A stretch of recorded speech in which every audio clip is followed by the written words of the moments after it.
শুনছেন? এই যে আপনাকে বলছি, আপনাকে, যিনি সন্ত্রাসবাদীর ধর্ম হয় না এখনো বলছেন, আর আপনাকেও যিনি সব সন্ত্রাসবাদী ইসলামই বলছেন, আপনাকেও বলছি যিনি ভারতের প্রথম প্রধানমন্ত্রীকে দুষছেন, আর আপনাকেও যিনি বর্তমানে প্রধানমন্ত্রীকে গালি দিচ্ছেন, আপনাকে বলছি হে সেলুলার পন্থী, আর আপনাকেও হে হিন্দুর ধ্বজাধারী, ভারত নামক সার্বভৌম রাষ্ট্রের নাগরিক নথি অধিকারী সবাইকেই বলছি, আপনাদের হাতে যদি বন্দুক থাকতো কাকে মারতেন? পাকিস্তান? তা বেশ, তা বেশ, সে দেশ আমাদের শত্রুরই বটে, কিন্তু এবারে সেদিকে তাক করার হেতু কি? সন্ত্রাসবাদীরা কোনো পরিচয়পত্র ফেলে গেছে নাকি?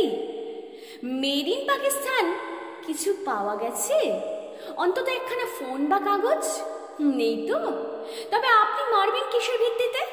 কাশ্মীরি? ঠিকই তো, অ্যান্টি ইন্ডিয়ান কত আছে ওদের মধ্যে, নির্ঘাত ওদেরই কেউ। দাঁড়ান দাঁড়ান দাঁড়ান, কোনো কাশ্মীরি?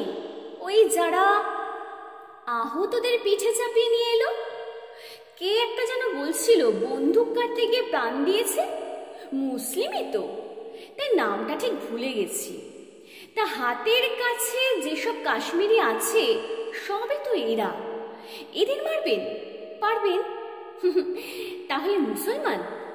সে তো খুঁজলেই পেয়ে যাবেন, রাজমিস্ত্রি, কসাই, ঠেলার চালক, সবজিওয়ালা, এরা তো সব আছেই। হাতের কাছে ডাক্তার, ইঞ্জিনিয়ার, মাস্টার, উকিল, সব সব পেয়ে যাবেন।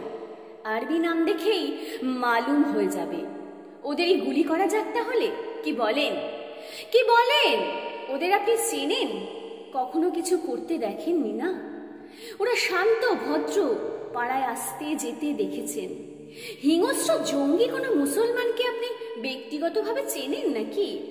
বাহ, যাক বাবা, আপনার হাতে বন্দুক ধরিয়ে দিলাম, আর আপনি মারবার একটা লোক খুঁজে বের করতে পারছেন না?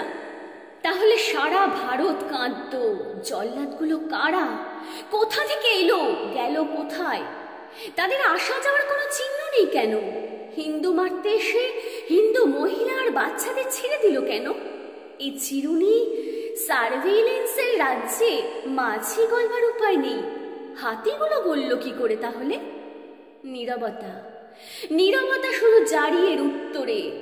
বন্দুকটা নামান, বন্দুকটা নামান, ভুল লোকের গায়ে লেগে যাবে। ওই সওয়ালগুলো জবাব না পাওয়া পর্যন্ত করতে থাকুন, কাশ্মীর থেকে কন্যাকুমারিকা।